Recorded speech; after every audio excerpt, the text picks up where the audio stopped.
বারবার খলিফাতুল মুসলিমিন ওমর যখন রাসূলের চতুর্দিকে ঘুরে আর আয়াতগুলি পড়তেছিল, আল্লাহর নবীর বুঝার আর বাকি নাই। নবীজি বুঝতে পারছে ওমর বারবার আমার চতুর্দিকে ঘুরে আর আয়াতগুলি কেন পড়তেছে। আল্লাহর নবীর চতুর্দিকে ঘুরে আর জুড়ে জুড়ে জুড়ে জুড়ে জুড়ে জুড়ে ইস্তাগফির লাকুম আও লা তাস্তাগফির লাকুম ইন তাস্তাগফির লাকুম 70 মাররাতান ফালান ইয়াগফিরাল্লাহু লাহুম যালিকা বিআন্নাহুম কাফারু বিল্লাহি ওয়া রাসূলিহি ওয়াল্লাহু লা ইয়াহদিল কওমাল ফাসিকিন। আয়াত থেকে হযরত ওমর রাসূলের চতুর্দিকে ঘুরে আর আয়াতগুলি যখন পড়তেছিল, আল্লাহর নবী বুঝতে পেরে বলেন, ওমর রে, এই আয়াত তুমি আমার কান পর্যন্ত বারবার বারবার কেন পড়তেছো? এই আয়াতের মধ্যে আল্লাহ স্পষ্ট বলে দিল, এই নবী যদি মুনাফিকের জন্য একবার নয় গো 70 বার যদি আমি মুনাফিকের জন্য দোয়া করি, আমার আল্লাহ আমারে ঘোষণা দিল 70 বার দোয়া করলেও মালিক আমার দোয়া মুনাফিকের জন্য কবুল করবে না। এমন বুঝতে পারছি কেন বারবার বারবার এই আয়াত তুমি আমার কান পর্যন্ত পৌঁছায়া দিচ্ছ। আমার বোঝার বাকি নেই। ওমর রে, তুমি কি বোঝাইতে চাও? হযরত ওমর বলেন, নবী গো, ডাইরেক্ট আপনাকে কিছু বলতে পারি না, আপনি আল্লাহর পয়গম্বর, কিন্তু আমার ভিতরের জ্বালা যন্ত্রণা সহ্য করতে পারি না, আমি বরদাস্ত করতে পারি না। যে লোকটা জীবনটা বর আপনি নবীর বিরোধিতা করল, জীবনটা বর ইসলামের ক্ষতি করল, যেই লোকটা আপনাকে মানার জন্য গভীর ভাবে ষড়যন্ত্র করল, কেমনে গো আপনি নবী তার জানাজা পড়ার জন্য মাঠে আসছেন? আমি ওমর বরদাস্ত করতে পারি না গো নবী, আপনাকে অর্ডার দিতে পারলাম না, এই জন্য আমি কোরআনের আয়াত আপনার কান পর্যন্ত বারবার পৌঁছায়া দিচ্ছি। আগে নবীজি, আপনি এই মুনাফিকের জানাজা পড়ায়েন না গো নবী। আল্লাহর নবী বলেন, ওমর, এই আয়াতের মধ্যে রব্বি কারীম কোথাও, এই আয়াতের কোথাও তো আল্লাহ একবারও বলে নাই যে আমি জানাজার নামাজ পড়াইতে পারবো না। এই আয়াতের মধ্যে কি আছে কোথাও যে জানাজার নামাজ আপনি পড়ায়েন না? এই আয়াতে আল্লাহ বলছেন 70 বার দোয়া করলেও আমার মালিক দোয়াটা কবুল করবে না, কিন্তু আমার মালিক একবারের জন্য বলে নাই যে আমি নামাজ পড়াবো না। এ উম্মত, আমার আল্লাহ এত দয়া মায়া কেন দিল বল? আমি নবীর ভিতরে এত মায়া, আমার মালিক বলছে 70 বার দোয়া করলেও দোয়াটা কবুল করবে না, কিন্তু আমি নবীর ভিতরে এত মায়া এত দয়া আল্লাহ কেন দিল? আমার মনটা চায় রে, আমার মনটা চায়, আমার মালিক 70 বার বলছে, আমার মনটা চায় আমি 100 বার গুনাহগারের জন্য দোয়া করি। আমার মালিক যদি 100 বার দোয়া করার বরকতে আমার গুনাহগার উম্মতকে মাফ করে দেয়, আমি রাসূল খুশি। জোরে কোন সুবহান। এ যুবক ভাই, এ নবীর কত মায়া দেখছনি?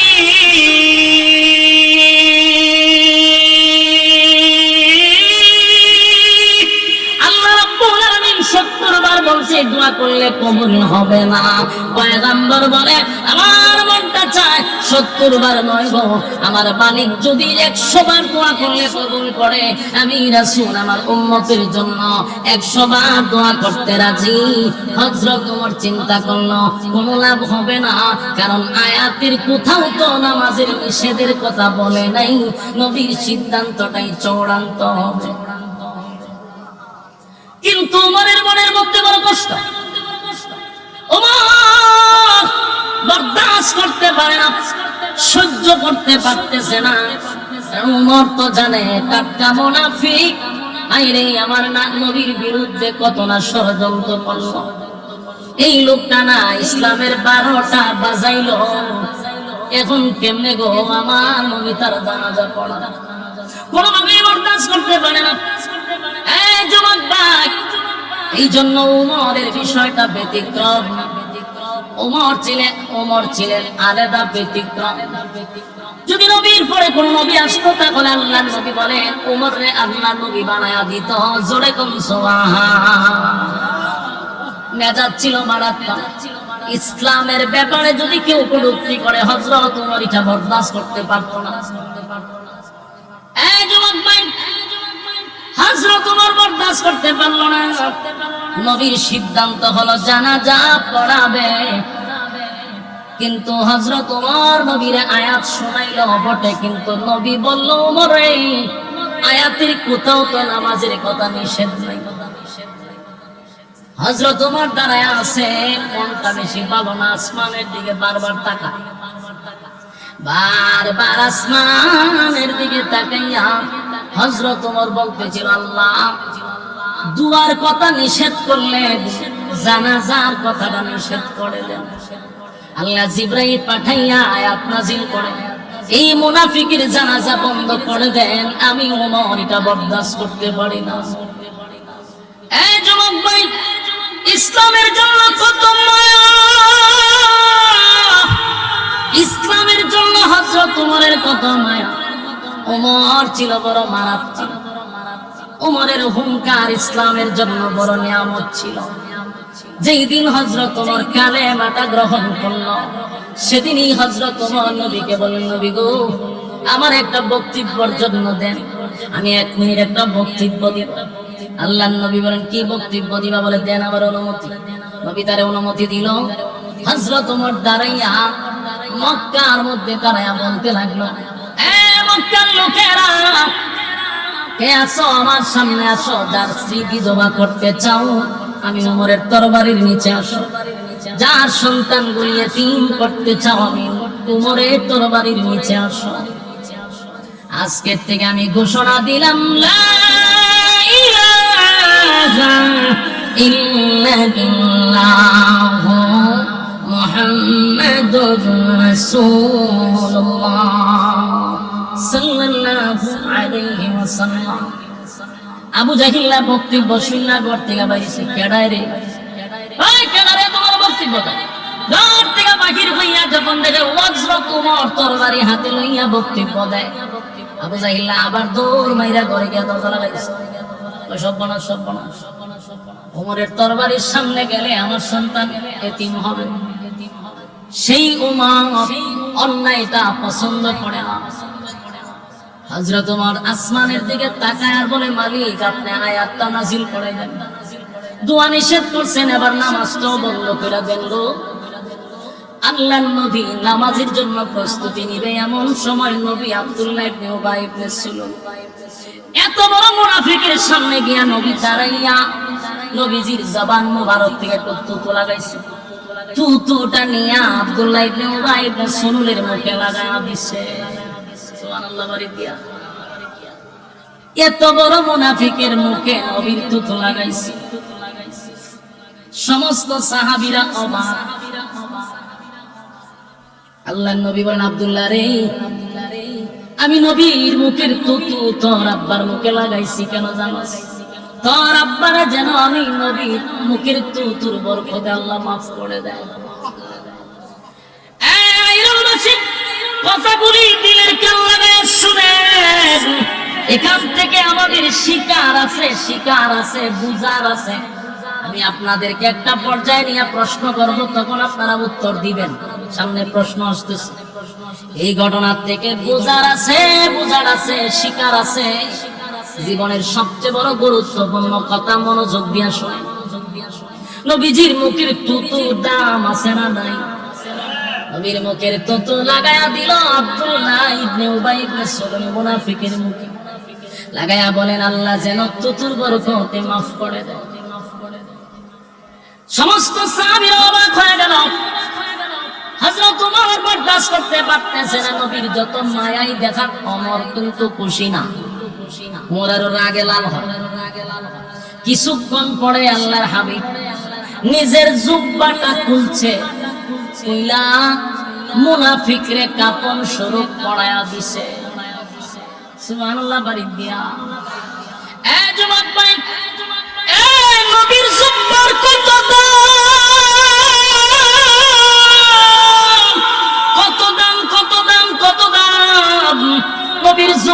সাধারণ নয় গো, নবীর জুব্বাটা সাধারণ নয়। সাহাবীরা এমন দৃশ্য দেখিয়া মাটিতে কইরা কইরাইয়া কইরাইয়া কইরাইয়া কান্দে আর বলে, সাহাবী হইয়াও নবীর জুব্বা পাইলাম না, নবীর জুব্বাটা পাইলাম না। একটা টাটকা মুনাফিক হইয়া কেমনে গো নবীর জুব্বাটা পাইল, বরদাস্ত করতে পারি না।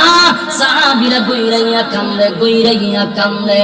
হযরত ওমর আরো রাগান্বিত হয়ে গেল, কেমনে রে এত বড় মুনাফিক, নবীর মতো একটা পয়গম্বরের জুব্বা একটা মুনাফিকে পাইল, আমি কেমনে বরদাস্ত করি। সাহাবীরাও কাঁদছে, আমরা জুব্বা পাইলাম না, মুনাফিকে কেমনে জুব্বা পায়। সুবহানাল্লাহ। আল্লাহর নবী বলেন, আব্দুল্লাহ আমি তোর আব্বারে জুব্বা কেন দিলাম জানোস নি? তোর আব্বারে জুব্বা কেন দিলাম জানোস? আমি এমনি এমনি তোর আব্বারে জুব্বা দেই না। বদরের যুদ্ধে যখন সাহাবীরা শাহাদাত বরণ করছে, হায় রে তাদেরকে কাফন পরানোর মতো কোনো কাফন নাই। সাহাবীরা নিজের শরীরের জুব্বাগুলি খুলে খুলে সাহাবীদেরকে কাফন পরাইয়া দাফন করতেছে। এমন সময় আমার চাচা আব্বাস রাদিয়াল্লাহু তাআলা মোটা ছিল, স্বাস্থ্যবান ছিল, লম্বা ছিল, যা তার জুব্বা আমার চাচার পরনে লাগে না। আব্দুল্লাহ রে, সেদিন তোর আব্বা চোখ শরমে লজ্জা নিজের জুব্বাটা খুলে আমার চাচারে কাফন স্বরূপ পড়ায়া দিছিল। আমি তোর আব্বার কাছে ঋণী ছিলাম, আজকে আমি নবীর জুব্বাটা দিয়া ঋণ থেকে আমি মুক্ত হয়ে গেলাম। একটা জবান বন্ধ রাখবেন না, সুরে কোন আল্লাহু আকবার। আলহামদুলিল্লাহ, আল্লাহ পাকের অসংখ্য গণিত শুকরিয়া, যিনি অত্যন্ত দয়া মায়া করে আইরন পূর্ব পাড়া নূরে মদিনা জামির মসজিদ ও যুবক বৃন্দদের উদ্যোগে আয়োজিত আজকের এই মাহফিলে আসার বসার তৌফিকটুকু দান করেছেন, এই জন্য সর্বপ্রথম শুকরিয়া আদায় করছি আলহামদুলিল্লাহ। আজকের এই মাহফিলে সভাপতিত্ব করছেন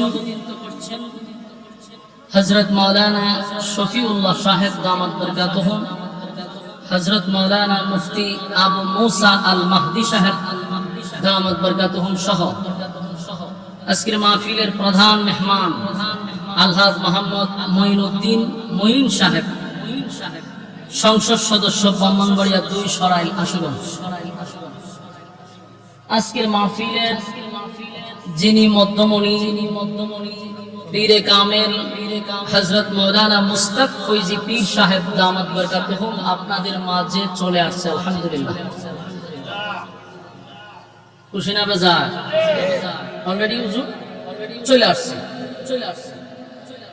ওয়াজ করেছেন আমার অত্যন্ত মহব্বতের আপনাদের এলাকার সুপরিচিত আমার বড় ভাই হযরত মাওলানা মুফতি আবুল কাশেম হাশিমি সাহেব দামাত বরকাতুহুম, মুহতামিম আইরন ইসলামিয়া মাদ্রাসা।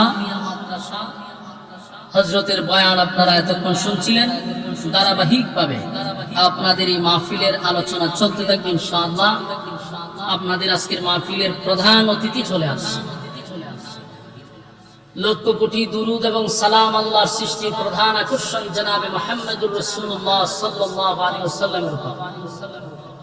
সম্মানিত সুধী, অত্যন্ত গুরুত্বপূর্ণ একটা মজলিস, ফজিলতপূর্ণ একটা মজলিস, বরকতপূর্ণ একটা মজলিস, উলামায়ে কেরামদের মজলিস, আল্লাহ ওয়ালাদের মজলিস।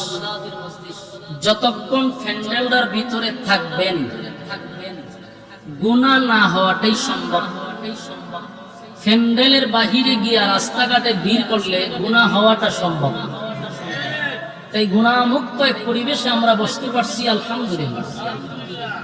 আল্লাহর রাসূল বলেন, নাযালাত আলাইহিমুস সাকিনাহ, যতক্ষণ তোমরা দ্বীনি মজলিসে বসা থাকবা ততক্ষণ উপর থেকে সাকিনা রহমত নাজিল হবে। আসিনি আইরলে সুবহানাল্লাহ থাকলে বলবেন। একটা বিষয় চিন্তা করার বিষয় যে এখানে বসলে সাকিনা রহমত নাজিল হবে। তো যারা মাহফিল শোনার উদ্দেশ্যে আসছেন, অনর্থক রাস্তাঘাটে দোকান পাটে সময় নষ্ট না করে বরকতি মজলিসে বসে যাই। যতক্ষণ বসা থাকবো গুনাহ হবে না, এটাই সম্ভব। আমরা এই মজলিসে এখনো যারা বসতে পারি নাই, মেহেরবানি করে আমরা বসে যাই। যতটুকু দূরে আওয়াজ পৌঁছতেছে সকলের প্রতি আন্তরিক মুবারক অভিনন্দন। সম্মানিত সুধী, কোরআনের কথা শোনার জন্য প্রচন্ড গরমের মধ্যে মৌমাছির মতো আপনারা ছুটে আসতেছেন। এটা একমাত্র লিওয়াজহিল্লাহ, আল্লাহর ভালোবাসা ছাড়া, নবীর মহব্বত ছাড়া। এই প্রচন্ড গরমে ওলামায়ে কেরামদের বক্তব্য শোনা, এটা একান্ত আল্লাহর মহব্বত আর নবীর মহব্বত ছাড়া কোনোভাবেই সম্ভব না। যত বড় নেতাই হোক, যত বড় রাজনীতিবিদ হোক, এই প্রচন্ড গরমে নেতার বক্তব্য শোনার জন্য কেউ বসবে না। বাস্তব না বাস্তব? আমরা সচরাচর দেখি নেতারা বক্তব্য দিবার আগে খুব পাবলিসিটি করে, অনেক সময় পাবলিকদেরকে টাকা পর্যন্ত দেয়। এরপরও তাদের সামনে লোক আনতে পারে না। আর এখানে আপনাদেরকে খাবারও দেওয়া হবে, গাড়ি ভাড়াও দেওয়া হবে। প্রচন্ড গরমে আপনারা মৌমাছির মতো বসে রয়েছেন। আল্লাহর ভালোবাসা, নবীর মহব্বত আপনাদের ভিতরে আছে, এই জন্য মৌমাছির মতো এসে বসে গেছে। প্যান্ডেলের শেষ মাথা পর্যন্ত পর্যাপ্ত পরিমাণ আওয়াজ আসেনি। ঠিক আছে। সম্মানিত সুধী, কোরআন এমন একটি গ্রন্থ যা নাজিল হয়েছে ১৫০০ বছর আগে, এখনো আছে, কিয়ামত পর্যন্ত থাকবে। এই ১৫০০ বছরের ভিতরে একটা নক্তা, সবর, জের, ফেশ এদিক সেদিক হয়েছে এই পর্যন্ত হয় নাই। কেন হয় নাই? কারণ দায়িত্ব কোনো মানুষের হাতে না। কোরআনের দায়িত্বটা স্বয়ং আল্লাহর হাতে। যদি এটা কোন মানুষের হাতে থাকতো তাহলে ২০২৪ সালে বিসমিল্লাহর পাও আমরা তালাশ করে পাইতাম না, উঠে যেত। দায়িত্বটা আল্লাহ নিজে নিছেন। আল্লাহ বলেন, ইন্না নাহনু নাযালনা যিকরা ওয়া ইন্না লাহু লাহাফিজুন।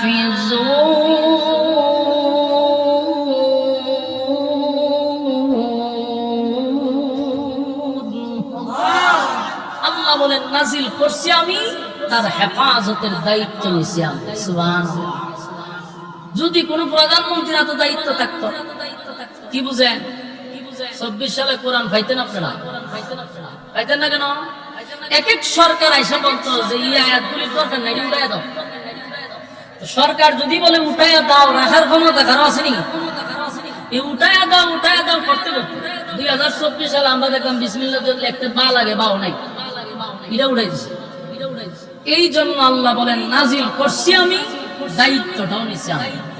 আল্লাহ দায়িত্ব নেওয়ার কারণে ১৫০০ বছর আগে যেমন নাজিল ছিল কোরআন, এখনো আছে, একটা নক্তাও লড়ছে। সুবহানাল্লাহ। সাধারণ কথা না, সাধারণ কথা। এজন্য কোরআন আমাদের জন্য হেদায়েত, কোরআন আমাদের জন্য একটা নূর। কোরআনের আইন অনুযায়ী চলা আমাদের জরুরি আছে না নাই? আমি আপনাদের সামনে মহাগ্রন্থ আল কোরআনের সূরা তওবা ৮০ নম্বর আয়াত তেলাওয়াত করছি। এই ৮০ নম্বর আয়াতে আল্লাহ রাব্বুল আলামিন ১৫০০ বছর আগে কি মেসেজ আমাদেরকে দিছে এটা আমাদের বোঝা দরকার। এবং ওই ১৫০০ বছর আগের যে কথাগুলি কিয়ামত পর্যন্ত এটার হুকুম থাকবে, এই অনুযায়ী আমরা আমল করা দরকার। কোরআন এমন একটা গ্রন্থ, এটা বিশেষ কোনো প্রেক্ষাপটে নাজিল হয়েছে। কিন্তু তার হুকুমটা থাকবে কিয়ামত পর্যন্ত। আমার কথা যদি আপনারা বুঝুন তাহলে কিন্তু হানা বলবেন। এক্সাম্পল দিলে বুঝতে সুবিধা। পর্দার ব্যাপারে আয়াত নাযিল হয়েছে কত সনে? কত বছর আগে? ১,৫০০ বছর আগে। এই পর্দার আয়াত নাযিল হয়েছে ১,৫০০ বছর আগে। এখনো এই আয়াত আসেনি, এটার হুকুম আসেনি।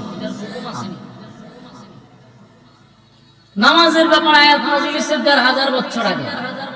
এখনো এই হুকুম আছে না নাই? তার মানে নাযিল হয়েছে ১,৫০০ বছর আগে, কিন্তু হুকুম থাকবে কিয়ামত পর্যন্ত। আমি যে আয়াত কারিমা তেলাওয়াত করছি নাযিল হয়েছে ১,৫০০ বছর আগে, কিন্তু হুকুম থাকবে কিয়ামত পর্যন্ত। এই আয়াতে আল্লাহ বলেন ইস্তাগফির লাহুম আও লা তাস্তাগফির লাহুম ইন তাস্তাগফির লাহুম ৭০ মাররাতান ফালান ইয়াগফিরাল্লাহু লাহুম যালিকা বিআন্নাহুম কাফারু বিল্লাহি ওয়া রাসূলিহি আল্লাহু লা ইয়াহদিল কওমাল ফাসিকিন। এই আয়াতে আল্লাহ বলেন যে আপনি নবী যদি, খুব খেয়াল করবেন, আল্লাহ তার নবীরে বলতেছেন আপনি নবী হয়েও যদি ৭০ বার কোন মুনাফিকের জন্য দোয়া করেন, আমি আল্লাহ আপনার দোয়া কবুল করব না। আপনারা কিছু বুঝছেন নি? বুঝলে বইয়ে দেখুন, হানা বলে সুবিধা হয়, বলে আমি বুঝি যে বুঝছি না। ১,৫০০ বছর আগে আল্লাহ বলছে আপনি নবী মুনাফিকের জন্য যদি ৭০ বারও দোয়া করেন, আমি আল্লাহ আপনার দোয়াটা কবুল করব না। আপনারা বুঝেন মুনাফিক কত সাংঘাতিক ডেঞ্জারাস, মুনাফিক কত নিকৃষ্ট, যে নবী দোয়া হোক দোয়া হোক সাথে সাথে সেকেন্ডের ভিতরে কবুল হয়, সেই নবীকে আল্লাহ বলেন আমি একবার করে ৭০ বার কইয়া দেবেন আমি কবুল করতে রাজি না। কেন? ইস্তাগফির লাহুম আও লা তাস্তাগফির লাহুম ইন তাস্তাগফির লাহুম ৭০ মাররাতান ফালান ইয়াগফিরাল্লাহু লাহুম যালিকা বিআন্নাহুম কাফারু বিল্লাহি ওয়া রাসূলিহি ওয়াল্লাহু আ'লাম ওয়া রাসূলিহি। আল্লাহ বলেন যে মুনাফিক আল্লাহ এবং রাসূলের সঙ্গে, ফাসিকিন মুনাফিক আল্লাহ এবং রাসূলের সঙ্গে কুফরি করছে। এই জন্য তাদের জন্য যদি আপনি দরখাস্ত করেন, এই দরখাস্ত আমি মেনে নিব না, কবুল করব না। এখান থেকে আমরা বুঝতে পারলাম যে মুনাফিক সাধারণ কোন লোক না, এরা ডেঞ্জারাস। আমার রাসূল বলেন ইহুদি বলো খ্রিস্টান বলো, ইসলামের যতটুকু ক্ষতি করছে এর থেকে বেশি ক্ষতিটা করছে মুনাফিক। এখন আসুন মুনাফিক কারা? মুনাফিকের কোনো ধর্ম নাই, মুনাফিকের কোনো ধর্ম নাই। নাস্তিকের যেমন কোনো ধর্ম নাই, মুনাফিকেরও কোনো ধর্ম নাই। মুনাফিক সিনাটা হলো সবচেয়ে কঠিন। মুনাফিক সিনা কেন কঠিন? কারণ যে মুনাফিক তারা তো চিনতেছেন, এই লোকটার লেবাসের দিক দিয়ে আপনি তারা ফালাই দিতে পারবেন না। বরং কোনো কোনো সময় মুনাফিকের ফাঁক দিয়ে আপনি আমার থেকে বড় হয়, মুনাফিকের জুব্বা আপনি আমার থেকে বড় হয়। তার লেবাস বেশ দেখলে বোঝা যায় মক্কার ইমাম, কিন্তু ভিতরে হুদ্দা শয়তানি। বাস্তব না বাস্তব? সমাজের মানুষ আমরা মুনাফিক চিনতে ভুল করি, খালি বেশ দেখলেই বোঝা যায়। প্রথমেই বলছি যে মুনাফিকের লেবাস মক্কার ইমামের চেয়েও বেশি দেখা যায় মাঝে মধ্যে, কিন্তু ভিতরে শয়তান। রাসূল আরবি সাল্লাল্লাহু আলাইহি সাল্লামের যুগে জিবরাইল আলাইহিস সালাতু ওয়াস সালাম রাসূলের কাছে একটা লিস্ট দিয়েছে। লিস্টটার মধ্যে মুনাফিকের সিরিয়াল ছিল, যে এই এরা কিন্তু মুনাফিক। এই লিস্টটি আল্লাহ ডাইরেক্ট জিবরাইলের মাধ্যমে রাসূলের কাছে পাঠাইছে। আল্লাহর রাসূল মুনাফিকের লিস্টটার প্রথম নাম্বারে যার নামটা দেখছে, রাসূল আশ্চর্য হইছে। আশ্চর্য কেন হইছে? যার নামটা ১ নম্বরে, এই লোকটা রাসূলের পিছনে নামাজ পড়ে। কিতাব হচ্ছে নাইরন রাশি, খার পিছনে নামাজ পড়ে। কথা বলেন না কিতাব লাগি, রাসূলের পিছনে নামাজ পড়ে ব্যক্তিটা মুনাফিকের লিস্টের প্রথম নম্বরে তার নাম। বলুন তো দেখি, লোকটার লেবাস কোন দিক দিয়ে কমতি ছিল? রাসূলের মাথায় ফাগরি, বেচারার মাথা তো ফাগরি। রাসূলের মুখে দাড়ি, বেচারার মুখেও দাড়ি। রাসূলের শরীরে জুব্বা, বেচারার শরীরেও জুব্বা। রাসূলের পকেটে মিসওয়াক, বেচারার পকেটেও মিসওয়াক। মাগুমা পুরা তো দরবেশ, কিন্তু লিস্টের প্রথম নম্বরে ব্যক্তির নাম। এখান থেকেও বোঝা গেল রাসূলের যুগে যদি রাসূলের পিছনে নামাজ পড়া মুনাফিক হয়, এখনকার যুগে আমরার সাথে চললেও মুনাফিক হওয়ার সম্ভাবনা আছে।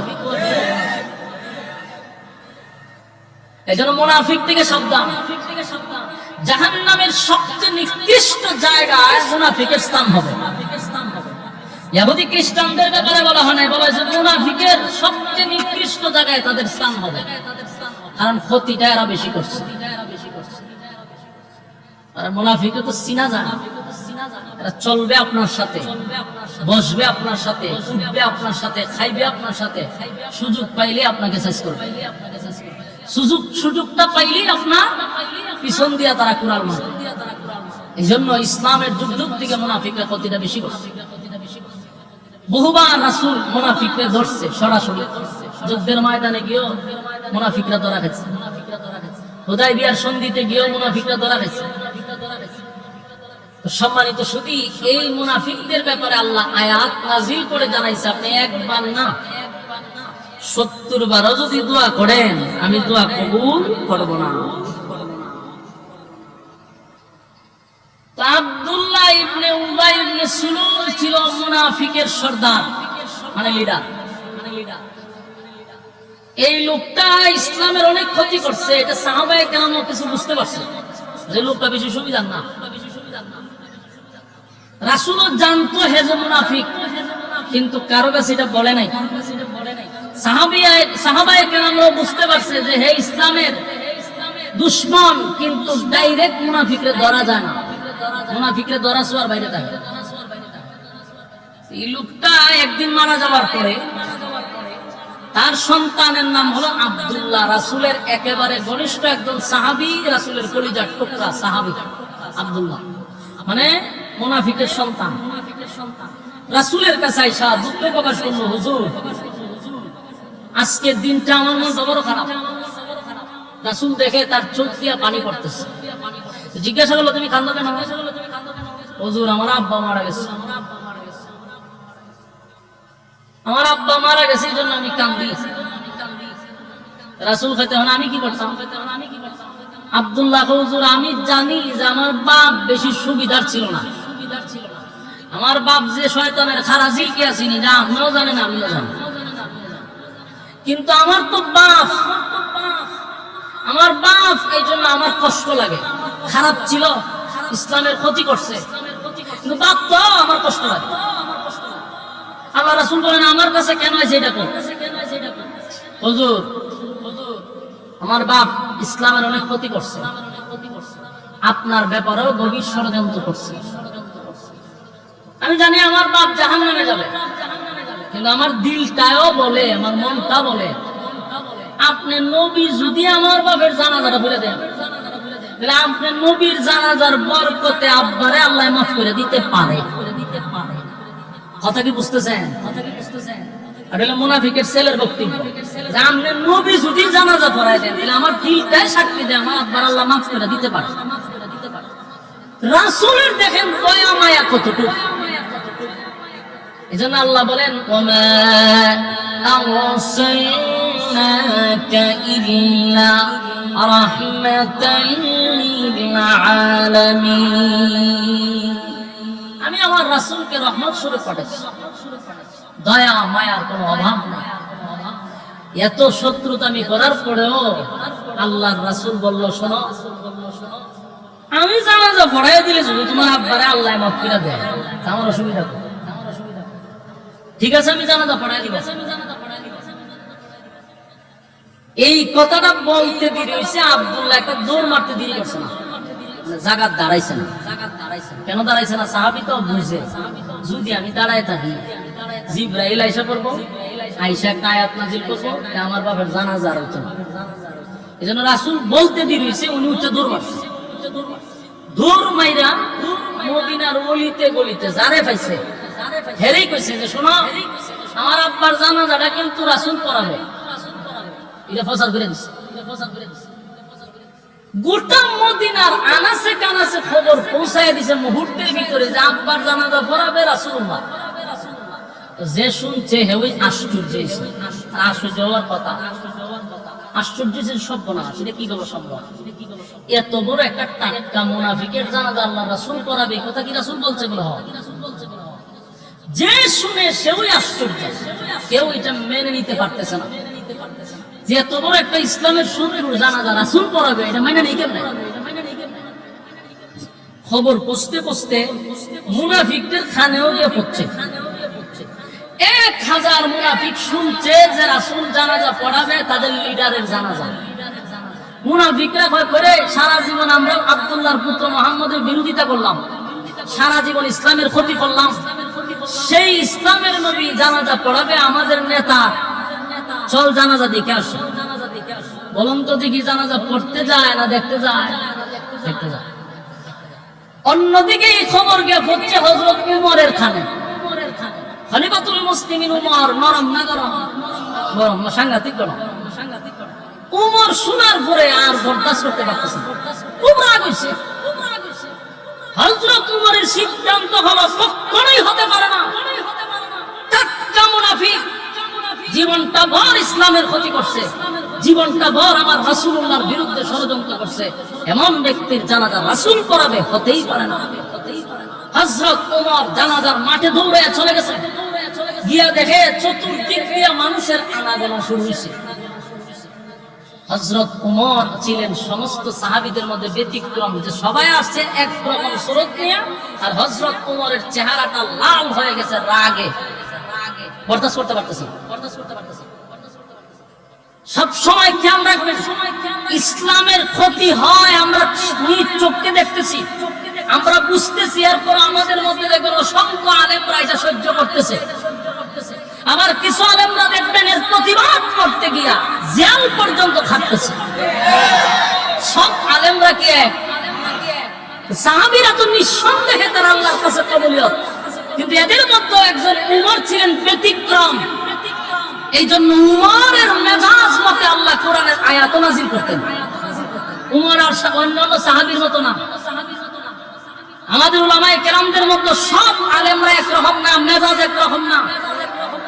আমাদের সামনে গুনাহ হচ্ছে, আমাদের সামনে ইসলাম বিরোধী কাজ চলতেছে, এরপরে আমরা এগুলো সহ্য করতেছি, দেখার পরে আমরা কিছু বলতেছি না, বললে যদি আবার সাইড দেওয়ালের ভিতরে যেমন লাগে।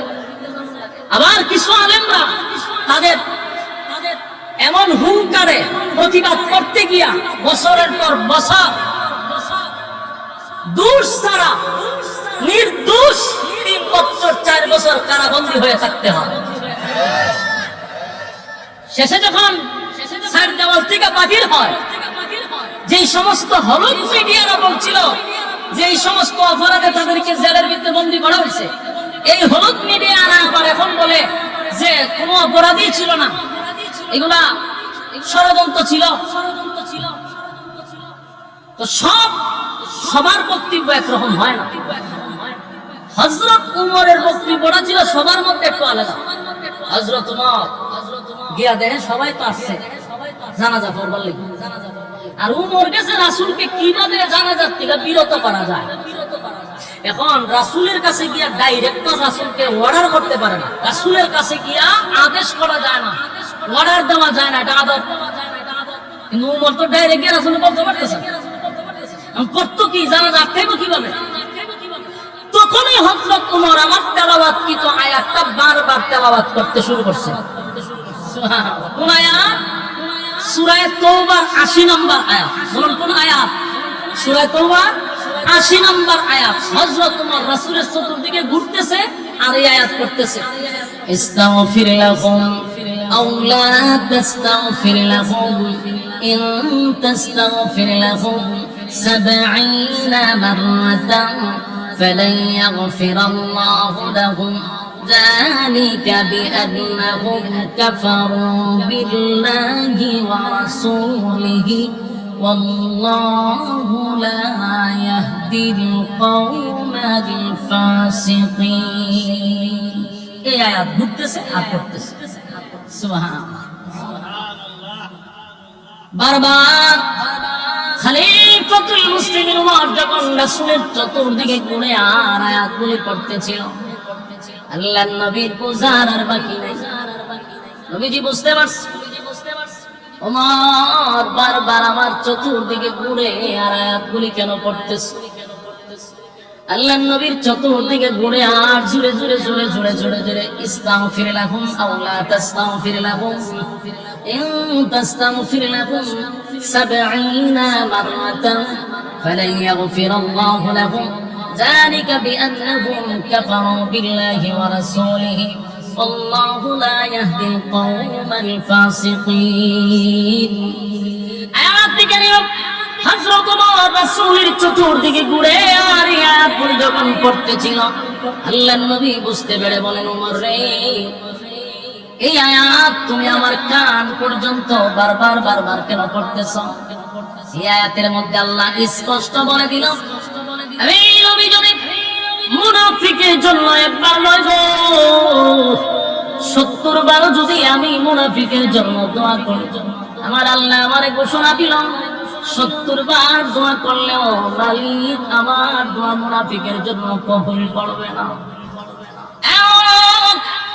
বুঝতে পারছি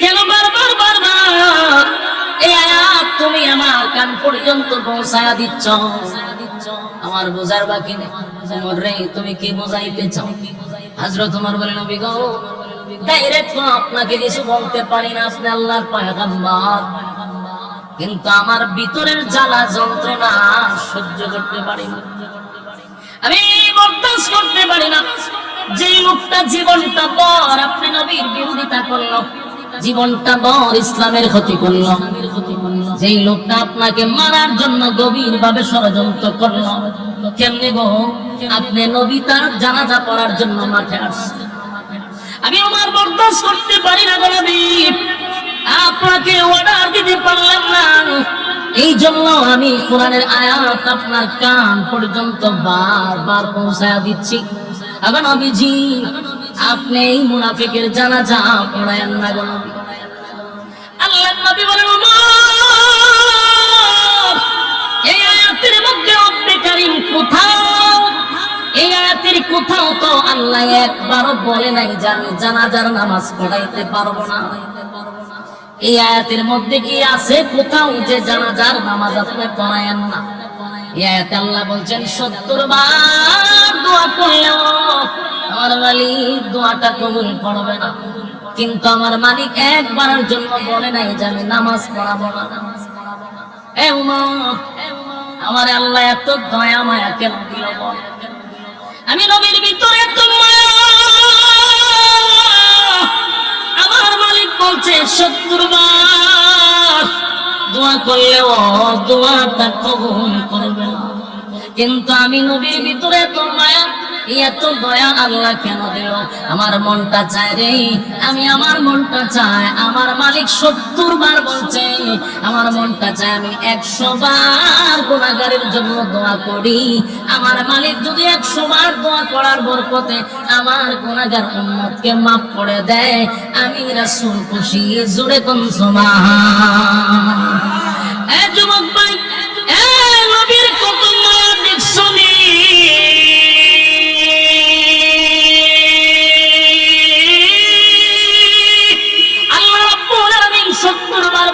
দোয়া করলে কবুল হবে না পয়গম্বর বলে আমার মনটা চায় 70 বার নয় গো আমার মালিক যদি 100 বার দোয়া করলে কবুল করে আমি রাসূল আমার উম্মতের জন্য 100 বার দোয়া করতে রাজি হযরত ওমর চিন্তা করলো কোনো লাভ হবে না কারণ আয়াতের কোথাও তো নামাজের নিষেধের কথা বলে নাই নবীর সিদ্ধান্তটাই চূড়ান্ত হবে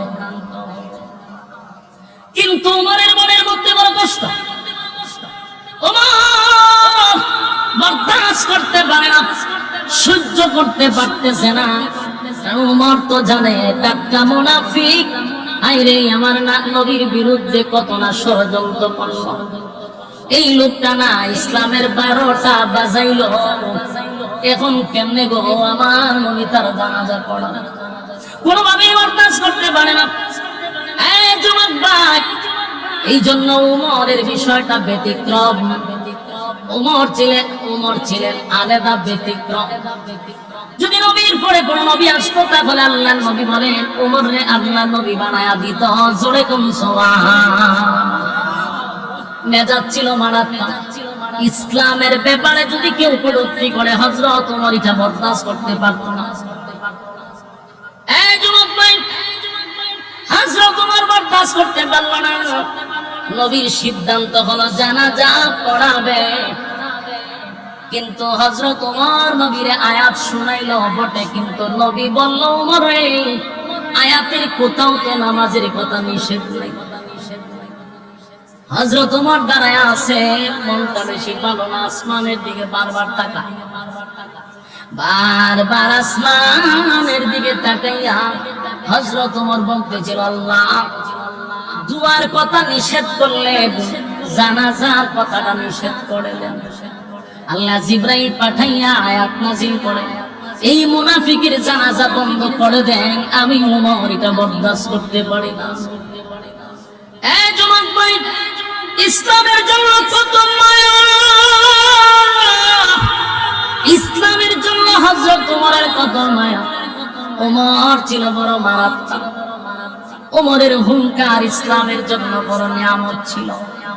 যেই দিন হযরত উমর কালেমাটা গ্রহণ করল, সেদিনই হযরত উমর নবীকে বলেন নবী গো আমার একটা বক্তব্যের জন্য দেন, আমি 1 মিনিট একটা বক্তব্য দিব। আল্লাহর নবী বলেন কি বক্তব্য দিবা? বলে দেন আমার অনুমতি। নবী তার অনুমতি দিল। হযরত উমর দাঁড়াইয়া মক্কার মধ্যে দাঁড়াইয়া বলতে লাগলো, এ মক্কার লোকেরা কে আসো আমার সামনে আসো, যার স্ত্রী বিধবা করতে চাও আমি উমরের তরবারির নিচে আসো, যার সন্তান গুলিয়ে এতিম করতে চাও আমি উমরের তরবারির নিচে আসো। আজকের থেকে আমি ঘোষণা দিলাম লা ইলাহা ইল্লাল্লাহু মুহাম্মাদুর রাসূলুল্লাহ সাল্লাল্লাহু আলাইহি ওয়াসাল্লাম। আবু জাহিল্লা বক্তব্য শুননা করতে বাইরেছে, কেডায় রে ওই কেডারে তোমার বক্তব্য দেয় দর থেকে বাহির হইয়া যখন দেখে হযরত উমর তরবারি হাতে লইয়া বক্তব্য দেয়, আবু জাহিল্লা আবার দৌড় মাইরা ঘরে গিয়া দরজা লাগাইছে। ওই সব উমরের তরবারির সামনে গেলে আমার সন্তান এতিম হবে। সেই উমর অন্যায়টা পছন্দ করে না। হযরত উমর আসমানের দিকে তাকায় আর বলে মালিক আপনি আয়াতটা নাযিল করে দেন, দোয়া নিষেধ করছেন, এবার নামাজটাও বন্ধ করে দেন গো। আল্লাহর নবী নামাজের জন্য প্রস্তুতি নিবে, এমন সময় নবী আব্দুল্লাহ ইবনে উবাই ইবনে সালুল এত বড় মুনাফিকের সামনে গিয়া নবী দাঁড়াইয়া নবীজির জবান মুবারক থেকে তুতু লাগাইছে। তুতুটা নিয়া আব্দুল্লাহ ইবনে উবাই ইবনে সালুলের মুখে লাগায়া দিছে। সুবহানাল্লাহ বাড়ি দিয়া এত বড় মুনাফিকের মুখে নবীর তুতু লাগাইছে। সমস্ত সাহাবীরা অবাক। আল্লাহর নবী বলেন আব্দুল্লাহ রে আমি নবীর মুখের তুতু তোর আব্বার মুখে লাগাইছি কেন জানোস? তোর আব্বারা যেন আমি নবীর মুখের তুতুর বরকতে আল্লাহ মাফ করে দেয়। এই রসিক কথাগুলি দিলের কান লাগায় শুনেন। এখান থেকে আমাদের শিকার আছে বুঝার আছে। আমি আপনাদেরকে একটা পর্যায়ে নিয়ে প্রশ্ন করব, তখন আপনারা উত্তর দিবেন। সামনে প্রশ্ন আসতেছে। এই ঘটনার থেকে বুঝার আছে শিকার আছে। জীবনের সবচেয়ে বড় গুরুত্বপূর্ণ কথা মনোযোগ দিয়ে শুনেন। নবীজির মুখের তুতুর দাম আছে না নাই? নবীর মুখের তুতু লাগায়া দিল আব্দুল্লাহ ইবনে উবাই ইবনে সালুল মুনাফিকের মুখে লাগায়া বলেন আল্লাহ যেন তুতুর বরকতে মাফ করে দেয়। সমস্ত সাহাবীরা অবাক হয়ে গেল। হযরত ওমর বরদাস্ত করতে পারতেছে না, নবীর যত মায়াই দেখান ওমর কিন্তু খুশি না। ওমর আরো রাগে লাল হয়। কিছুক্ষণ পরে আল্লাহর হাবিব নিজের জুব্বাটা খুলছে, কইলা মুনাফিকরে কাপন স্বরূপ পড়ায়া দিছে। সুবহানাল্লাহ বারিক দিয়া। এ যুবক ভাই, এ নবীর জুব্বার কত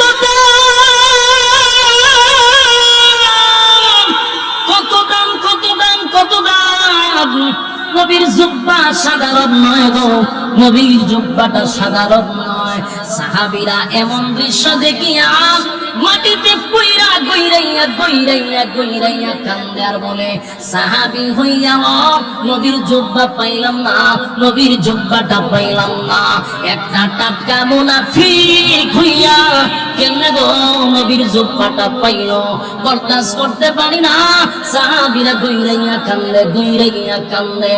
হযরত ওমর আরো রাগান্বিত হয়ে গেল, কেমনে রে এত বড় মুনাফিক, নবীর মতো একটা পয়গম্বরের জুব্বা একটা মুনাফিকে পাইলো, আমি কেমনে বরদাস্ত করি। সাহাবীরাও কাঁদে, আমরা জুব্বা পাইলাম না, মুনাফিকে কেমনে জুব্বা পায়। সুবহানাল্লাহ। আল্লাহর নবী বলেন, আব্দুল্লাহ শুন, আমি তোর আব্বারে জুব্বা কেন দিলাম জানোস নি? তোর আব্বারে জুব্বা কেন দিলাম জানোস? আমি এমনি এমনি তোর আব্বারে জুব্বা দেই না। বদরের যুদ্ধে যখন সাহাবীরা শাহাদাত বরণ করছে, হায় রে তাদেরকে কাফন পরানোর মতো কোনো কাপড় নাই।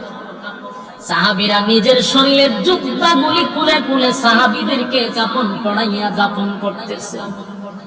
এমন সময় আমার চাচা আব্বাস রাদিয়াল্লাহু তাআলা মোটা ছিল, স্বাস্থ্যবান ছিল, লম্বা ছিল, যার তার জুব্বা আমার চাচার পরনে লাগে না। আব্দুল্লাহ রে, সেদিন তোর আব্বা চোখ শরমে লজ্জা নিজের জুব্বাটা খুলে আমার চাচারে কাফন স্বরূপ পরায়া দিছিল। আমি তোর আব্বার কাছে ঋণী ছিলাম, আজকে আমি নবীর জুব্বাটা দিয়া ঋণ থেকে আমি মুক্ত হয়ে গেলাম। একটা জবান বন্ধ রাখবেন না, জোরে কোন আল্লাহু আকবার। এই আরো জোরে কোন আল্লাহু আকবার। এই ইমানের অবস্থা বলেন আল্লাহু আকবার। আমার নবীর কত মায়া দেখছো নি? একটা মুনাফিক নবীর জুব্বা পরায়া দিল গো, নবীর জুব্বা পরায়া দিল, নবীর জুব্বা পাইল মুনাফিক। আর নবী বলেন, আমি আমার জুব্বা তোর আব্বারে পরায়া দিলাম, আমি তোর আব্বার মুখে তুটাও লাগায়া দিলাম। উপস্থিত সাহাবীরা কান্দে, এই দৃশ্য দেখে আফসোস করে। এমনকি হযরত ওমর রাগে রাগান্বিত হইয়া চতুর্দিকে তাকায় আর আসমানের দিকে তাকায় আর বলে, মালিক জানাজার নামাজ বন্ধ করে দেন। আল্লাহর হাবিব সেখানে উপস্থিত 1000 মুনাফিক এই জানাজার নামাজে উপস্থিত হয়েছে। জানাজা পড়ার জন্য নয় গো, জানাজা দেখার জন্য আসছে। কথা কি বুঝতেছে? জানাজা দেখার জন্য আসছে। কেন? যে লোকটার বিরোধিতা জীবনটা বল আমাদের নেতায় করলো, যে লোকটার বিরোধিতা জীবন বল আমাদের নেতায় পড়ে গেল, সেই নেতার জানাজা আব্দুল্লাহর পুত্র মুহাম্মদ কেমনে পড়াবে, এই দৃশ্যটা দেখার জন্য আব্দুল্লাহ ইবনে উবাই ইবনে সুলুলের যতগুলা কর্মী ছিল সব জানাজার ময়দানে আসছে জানাজার নামাজটা দেখার জন্য। 1000 মুনাফিক এই দৃশ্যটা দেখে চোখ দিয়ে পানি ছাড়ার বলে, কার বিরুদ্ধে এতদিন আমরা অবস্থান নিলাম, কার বিরোধিতা করলাম রে, কারে মারার জন্য ষড়যন্ত্র করলাম। যে লোকটার বিরোধিতা আমরা করলাম জীবনটা বল, আমাদের লিডারের নেতৃত্বে আমরা তার বিরোধিতা করলাম। এত বড় দুশ্মনের প্রতি যদি তার এত মায়া হয়, মহব্বত হয়, দুশ্মনের প্রতি যদি এত ভালোবাসা হয় রে, তাহলে এই লোকটার বন্ধুর জন্য কত মায়া। 1000 মুনাফিক বলেন,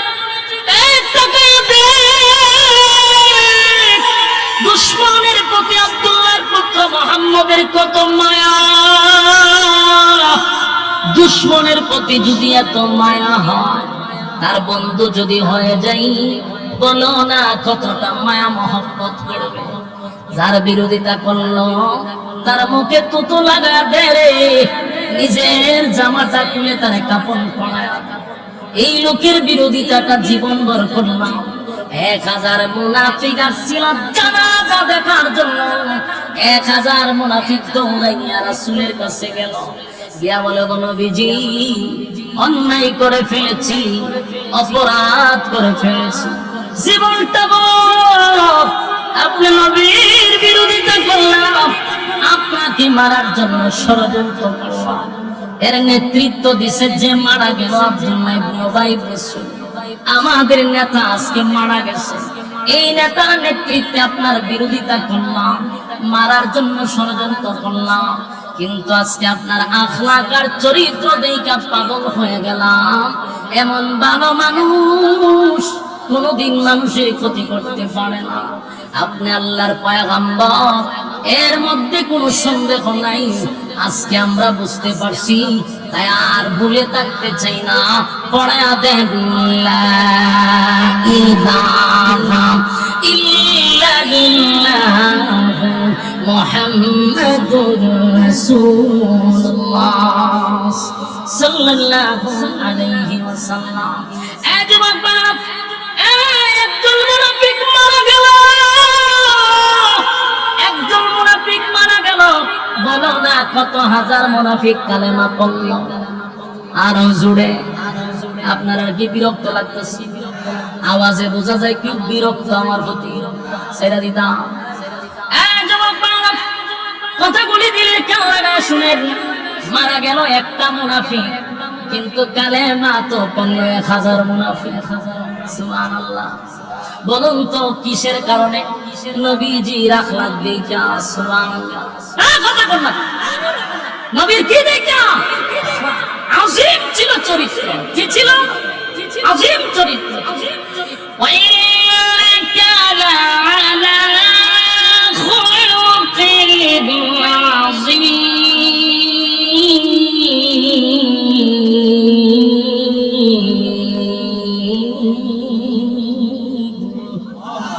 আযীম চরিত্র, নবীর চরিত্র দেখা 1000 মুনাফিক কালেমা পড়ছে। কথা বলেন নবী। আর তোমার আর আমার চরিত্র দেখে মানুষ আরো খারাপ শয়তান হয়। বাস্তব না বাস্তব? আফসোস, নবীর তরিকা অনুযায়ী আমরা যারা চলি, আমরা বুঝা দরকার নবীর শুধু আখলাক আর চরিত্র দেখা 1000 বেঈমান কালেমা পড়ছে। কথা বলেন নবী। আমরা যারা নবীর আদর্শ অনুযায়ী চলতে চাই, আমাদের চরিত্র ঠিক করা দরকার। আজকে আমাদের আখলাক দেখলে ইসলাহ না হইয়া আরো ইসলাম না কষ্ট পাইতেছো। বাস্তবতার দিকে বলতেছে। আমার বাড়ি হবিগঞ্জে, তেলিয়াপাড়া আমার বাড়ি। আর আপনার বাড়ি মনে করেন আইডল, না আইডল, এটা আইডল। আমার বাড়ি বলো তেলিয়াপাড়া। মানে আমি যদি কোনো ভুল করে থাকি, আপনি আইডল পাই আমার বিরুদ্ধে বক্তব্য দিয়ে আমার বালা করতে পারবেন। কথা ফিনা দিই। আপনার ভিতরে যদি উম্মতের প্রতি এত দরদই থাকে, উম্মতের প্রতি এত মায়াই থাকে, আপনার উচিত আইডল থেকে আমার কাছে যাওয়া। আমার কথাটা আপনারা একটু মনোযোগ দিয়ে শুনেন। আমি জানি বিরুদ্ধে আছে অনেক, কিন্তু বালিশের সঙ্গে মাথা লাগায় কথাগুলো একটু অ্যানালাইজ করেন। আপনার যদি উম্মতের প্রতি মায়া মহব্বত থাকে, তাহলে আইডল না থাকতে আমরা যাইবেন তেল্লাবারে গিয়ে আমারে বুঝাইবেন যে আমি ভাই উম্মতের দরদি, আপনারা আমি ইসলাহ করতে আসছি। কিন্তু আমার বাড়ি আইডল, আমার শত্রু গোষ্ঠী আপনি উদ্ধার করতেছেন সোশ্যাল মিডিয়ার সামনে। এটা যখন আমার কাছে যাইবো, আমি দেখবো তখন আপনার প্রতি আমার ভক্ত শ্রদ্ধা বাড়বে না কমবে। কারণ আপনার উদ্দেশ্য তো আমার ইসলাহ করার না, আপনার উদ্দেশ্য হইল সবসময় আপনি আলোচনায় থাকতে চান। আপনি যখন দেখেন আপনার আর কোনো টপিক নাই, আপনি যখন দেখেন আপনার আলোচনার আর কোনো সূত্র নাই, তখন করতেন কি? একটা কথা বললে তো আপনি টেনে থাকতেইব। তখন আপনি মানুষের দোষগুলা টাইনা না বিভিন্ন মঞ্চে বসা ওই 100 কিলোমিটার দূরের বিরুদ্ধে আপনি লাগাই দিচ্ছেন। এর দ্বারা ইসলাহ হয় না, বরং ইসলাহ হয়। এটা উম্মতের প্রতি আপনার দরদ না, উম্মতের প্রতি আপনার দরদ না। এগুলা কতদিন আর চলবে? এবার বন্ধ হওয়া দরকার। কথা হয় বন্ধ হওয়া। রাসূলের উম্মতের প্রতি যদি আপনার দরদ থাকে, মায়া থাকে, মহব্বত থাকে, তাহলে আপনি আমার কাছে যাইবেন, আমি আপনার কাছে যাব। যদি আমার উদ্দেশ্য থাকে ভালো, আর আমার উদ্দেশ্য হলে আমি সবসময় একটা আলোচনায় থাকতে চাই, তাহলে তো আমার যে কোনো একটা টপিক টু বাই করতে হবে, আমার আলোচনা থাকতে হবে। তাহলে আপনার উদ্দেশ্য ভালো না, আপনার উদ্দেশ্য বড় খারাপ। সম্মানিত শুধু রাসূলের মায়া আর মহব্বত দেখেন উম্মতের প্রতি, যার আদর্শ দেখে 1000 মুনাফিক কালেমা পড়ছে। আর আমরা কটা দিন ধরে সোশ্যাল মিডিয়ায় দেখতেছি অবস্থা, এর দ্বারা আলেমদের কাছ থেকে মানুষ অনেক দূরে চলে যাচ্ছে। আমি আফসোস করি ভাই, আস্তে আস্তে এমন একটা সময় আসবে মানুষ উলামায়ে কেরামদেরকে আর ইজ্জত করবে না। মানে আমরা গুতাগুতি, আমাদের মধ্যে যে গুতাগুতি শুরু হয়েছে, 2 দিন পরে আমাদের কাছে দোয়া লেগে যায়। তো আমরা কাছে কিছুদিন পরে আমরা কি এখন পয়সা বলে দোয়া করো, আমরা লক্ষণ বেশি বালা না। ফান্তিকা চুল বললো এখান বাইরে দিলাম কে রে ভাই, তোমার ভিতরে যদি দরদ থাকে তুমি পার্সোনাল নাম্বারে ফোন দাও।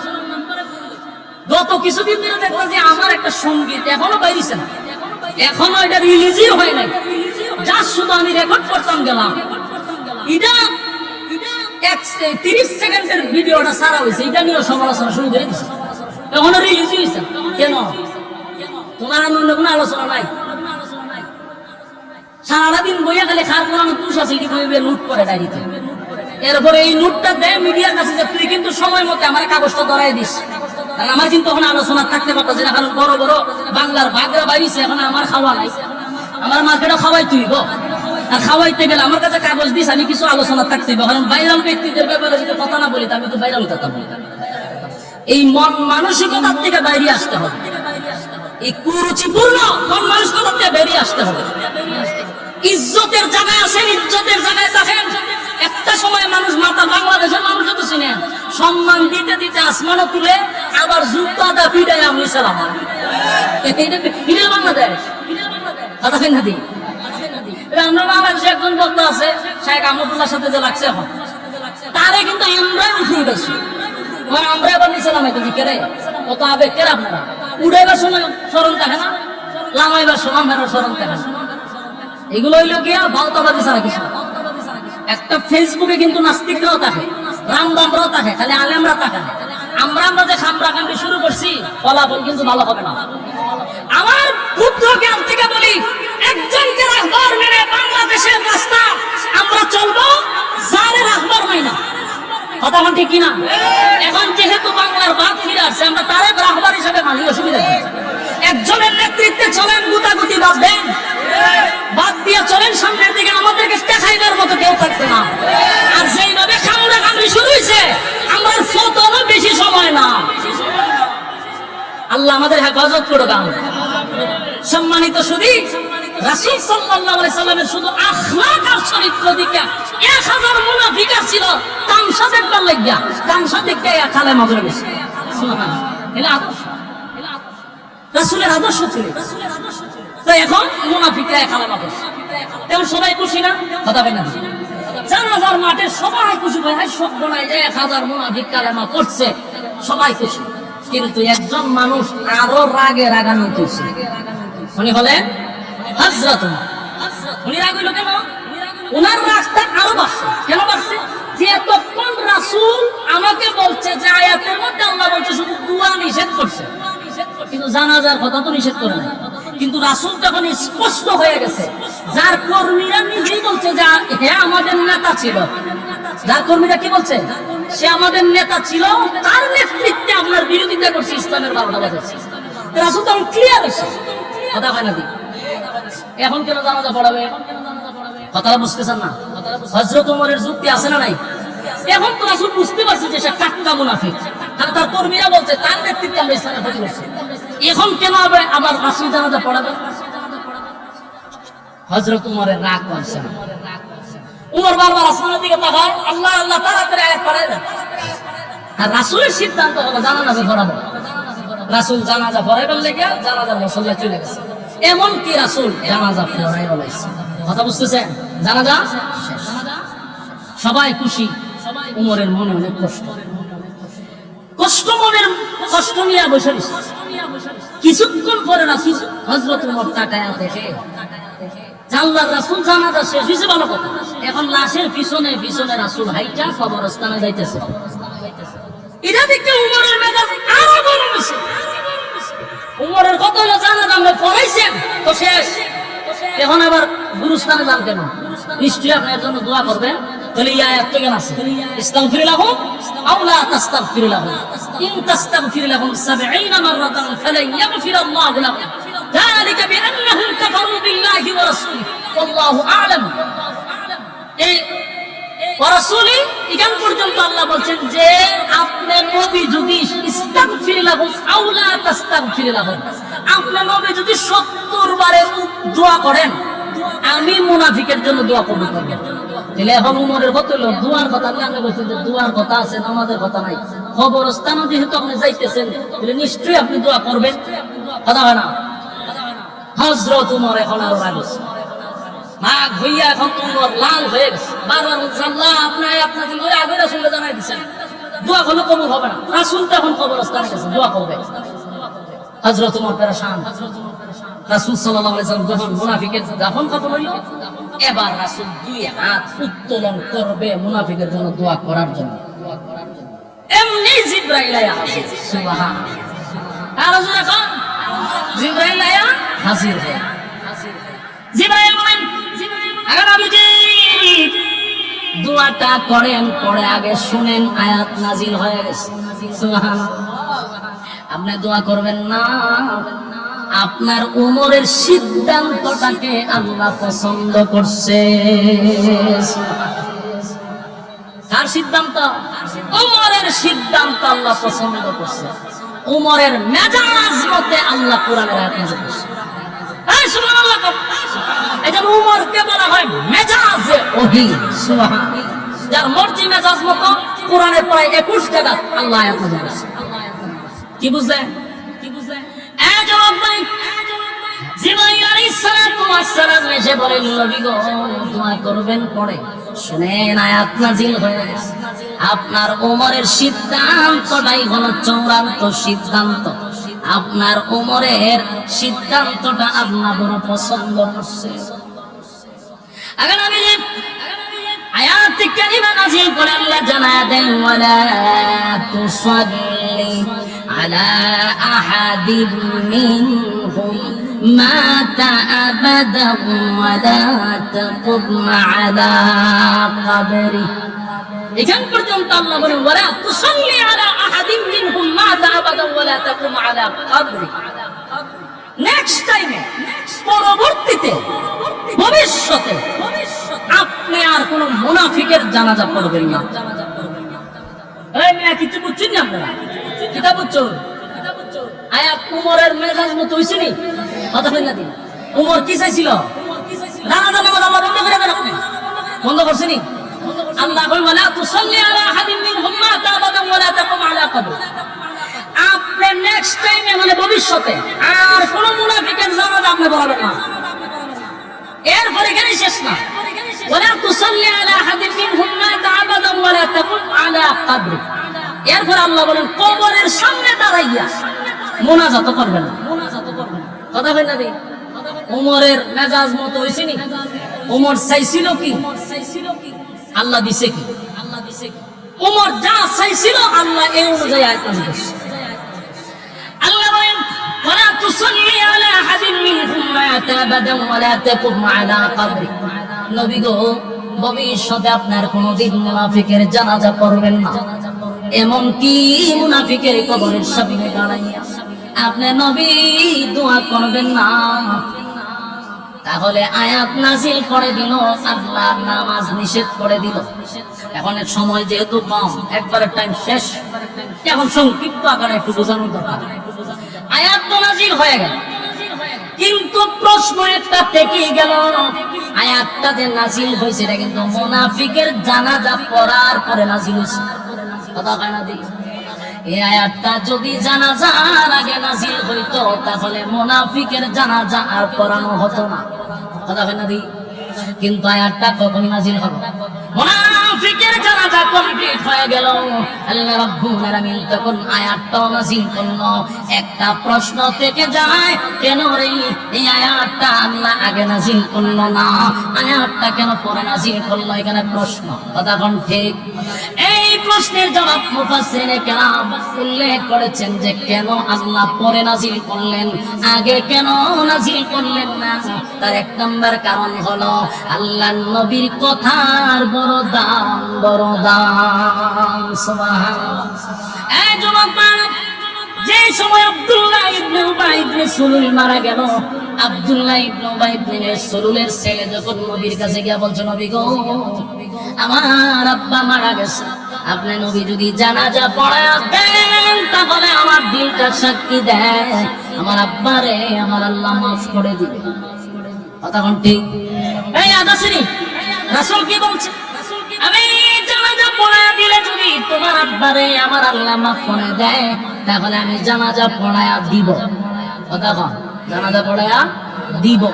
এই যে রাসূল বলছে জানাজা পড়ায়া দিব, এবং আব্দুল্লাহ করছে কি পুরা মদিনা এটা ভাইরাল করে দিয়েছে যে আমার বাপের জানাজা রাসূল পড়াবে। তাহলে সবাই শুনছে, রাসূলও বলছে। এখন মানুষ আসছে জানাজা পড়ার জন্য, এই মুহূর্তে যদি আয়াত নাযিল করে আল্লাহ জানাজাটা বন্ধ করে দেয়, নবীর কথার ওজন থাকে না। কথা কি বুঝতেছে?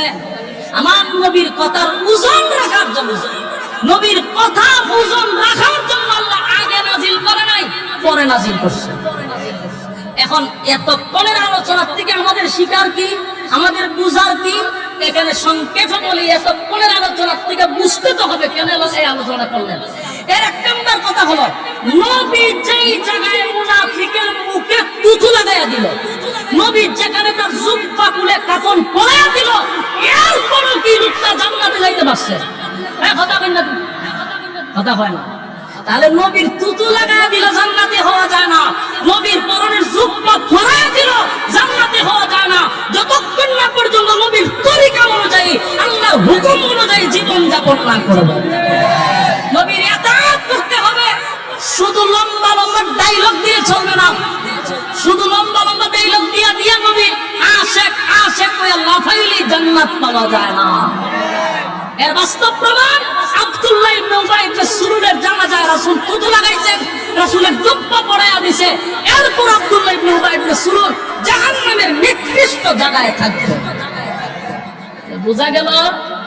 নবী থুতু লাগাইয়া দিল কাম হবে না, নবীর জুব্বা পরল কাম হবে না, যদি নবীর তরিকা অনুযায়ী না চলে। কথা হয় না? আশিকে রাসূল বইলা লাফালাফি করলে কাজ হবে না, আশিকে রাসূল বইলা স্লোগান দিলে হবে না, আশিকে রাসূল বইলা রাজপথে আন্দোলন করলে চলবে না, যদি নবীর তরিকা অনুযায়ী জীবন যাপন না করে। কথা কোন ঠিক? সম্মানিত সুধী, আমাদের দেশের হুজুরে বাঙালি শুধু লাফায় বেশি, বুঝে কম। লাফায় বেশি, বুঝে কম। আবু লাহাব, আবু তালেব রাসূলের চাচা, রাসূলের জন্য জীবন দিতে প্রস্তুত ছিল। 50টা বছর রাসূলকে লালন পালন করলো, এরপর আবু তালেব জান্নাতে যেতে পারলো না, কারণ নবীর তরিকা অনুযায়ী জীবন যাপন না করার জন্য। ভালোবাসা কি কোনো কম ছিল? বরং সারা পৃথিবীর সমস্ত আশিকে রাসূলকে এক পাল্লায় তুললে আবু তালেবের একদিনের ভালোবাসার সমান হবে না। এজন্য আমাদের এই বক্তব্য থেকে শিখতে হবে যে এক নাম্বার হলো আল্লাহর হুকুম আর নবীর তরিকা অনুযায়ী জীবন যাপন করতে হবে। কারা কারা করবেন হাত তুলে দেখায়া দেন। লিল্লাহি তাকবীর, লিল্লাহি তাকবীর। পারবো ইনশাআল্লাহ? ওয়াদা করেন, পাক্কা ওয়াদা। কার তরিকায় চলবেন? রাসূলের তরিকায় চলবো ইনশাআল্লাহ। আল্লাহ কবুল করুক, সকলে বলে আমিন। সম্মানিত সুধী, আজকের এই ভাই আপনি তো আমার মহব্বতের মানুষ, বুঝুন না? আপনি কিরামান কাতিমিনদের সামনে দেখতেছেন না? এখানে সবাই আমার শুভাকাঙ্ক্ষী। এতক্ষণ যে আলোচনা করছি আমি, এই আলোচনা না গিয়া যখন আপনারা যে আবদার দিচ্ছেন, এই আবদার যদি করি তাহলে পুরো আলোচনা দেখান ছেড়ে দিব। আর কিছু টপিক বলার হলো দেখছো নিয়ে তো ওয়াজ করে না, খালি আজান দেয়। অথচ এতক্ষণ যে ওয়াজ করছে এটার কোনো দাম নাই, কিন্তু এইটা পাইছে এই জন্য এইগুলো আবদার করেন না, এগুলার কারণে আমার উপরে বহু তুফান ঝড় গেছে। আবদার এগুলো আবদার করা যাবে না। ইনশাআল্লাহ সঙ্গীত আচ্ছা, আমাদের মুস্তাক ফৈজি সাহেব আইসা করছে, মজা তো শুরু হইব নি, আইলে আসাইতে আসাইতে মোটাইতে হয়। খুব মজার মানুষ। আল্লাহ তাআলা আমার এই হযরতের হায়াতে আমলে বরকত দান করুক, আমিন। আচ্ছা, এখন আজান টাজান এটা করেন না, কোনো সময় একটা সঙ্গীত আমি শোনাই, আর আমার তো ইনশাআল্লাহ একটা সঙ্গীত আসতেছে। ইনশাআল্লাহ আপনারা চোখ রাখবেন, আপনাদের সঙ্গীত ইনশাআল্লাহ আসতেছে, শোনাবো। এখন একটা সঙ্গীত আমরা গাই, আমার সাথে আওয়াজ দিতে, কথা বলতে দিই, আওয়াজ দিতে বা আওয়াজ পারবো তো ইনশাআল্লাহ। হ্যাঁ, এটা কেতা বলছে, আওয়াজ দিবেন নি? পুরান একটা সঙ্গীত আওয়াজ দিতে, গুরুস্থানের সঙ্গীত হয় না, আওয়াজ দিতে, আওয়াজ দিবেন ইনশাআল্লাহ। সত্যের পক্ষে গান গাই বলে আমি বিদ্রোহী, সত্যের পথে ডাকি বলে আমি বিপ্লবী। সত্যের পক্ষে গান গাই বলে আমি বিদ্রোহী, সত্যের পথে ডাকি বলে আমি বিপ্লবী। কোরআনের কথা বলি তাই বলে আমাকে মৌলবাদী, জিহাদের কথা বলি তাই বলে আমাকে জঙ্গিবাদী। আমি বিদ্রোহী, বিদ্রোহী বিপ্লবী মৌলবাদী, কেন জঙ্গিবাদী? বিদ্রোহী বিপ্লবী মৌলবাদী, কেন জঙ্গিবাদী? সত্যের পক্ষে গান গাই বলে আমি বিদ্রোহী, সত্যের পথে ডাকি বলে আমি বিপ্লবী। কোরআনের কথা বলি তাই বলে আমাকে মৌলবাদী, কোরআনের কথা বলি তাই বলে আমাকে মৌলবাদী। জিহাদের কথা বলি তাই বলে আমাকে জঙ্গিবাদী। আমি বিদ্রোহী, ঠিক না? বিদ্রোহী বিপ্লবী মৌলবাদী, কেন জঙ্গিবাদী? বিদ্রোহী বিপ্লবী মৌলবাদী, কেন জঙ্গিবাদী? জন্মের পরে কানে আজান কি দেয়নি, তুমি মৌলবাদী চারা হওনি। জন্মের পরে কানে আজান কি দেয়নি, তুমি মৌলবাদী চারা হওনি। তবে মরণের পরে জানাজা পড়াবে, তবে মরণের পরে জানাজা পড়াবে, তখন কোথায় পালিয়ে যাবি? বিদ্রোহী, বিদ্রোহী বিপ্লবী মৌলবাদী, কেন জঙ্গিবাদী? বিদ্রোহী বিপ্লবী মৌলবাদী, কেন জঙ্গিবাদী? কি মনে করে ওই হলমান, দাড়ি টুপি দেখলেই তালেবান? কি মনে করে ওই হলমান, দাড়ি টুপি দেখলেই তালেবান? তবে সিংহের চেয়েও বেশি ভয় পায়, তবে সিংহের চেয়েও বেশি ভয় পায় মাথায় পাগড়ি দেখে যদি বিদ্রোহী। বিদ্রোহী বিপ্লবী মৌলবাদী, কেন জঙ্গিবাদী? বিদ্রোহী বিপ্লবী মৌলবাদী, কেন জঙ্গিবাদী? কথা বল, ঠিক না? বেহায়া নারীর ওই কেমন কথা, ইসলাম মানে ওদের মাথা ব্যথা। বেহায়া নারীর ওই কেমন কথা, ইসলাম মানে ওদের মাথা ব্যথা। এখন ঠিক বাস্তব না বাস্তব? বেহায়া নারীর ওই কেমন কথা, ইসলাম মানে ওদের মাথা ব্যথা। তবে পর্দার কথা যদি বলি, তবে পর্দার কথা যদি বলি, তখন হই আমি ফতুয়াবাজি। বিদ্রোহী, বিদ্রোহী বিপ্লবী মৌলবাদী, কেন জঙ্গিবাদী? বিদ্রোহী বিপ্লবী মৌলবাদী, আমি জঙ্গিবাদী। সত্যের পক্ষে গান গাই বলে আমি বিদ্রোহী, সত্যের পথে ডাকি বলে আমি বিপ্লবী। কোরআনের কথা বলি তাই বলে আমাকে মৌলবাদী, জিহাদের কথা বলি তাই বলে আমাকে জঙ্গিবাদী। আমি বিদ্রোহী, বিদ্রোহী বিপ্লবী মৌলবাদী, কেন জঙ্গিবাদী? বিদ্রোহী বিপ্লবী মৌলবাদী, কেন জঙ্গিবাদী? বিদ্রোহী বিপ্লবী মৌলবাদী, জঙ্গিবাদী আমি কেন জঙ্গিবাদী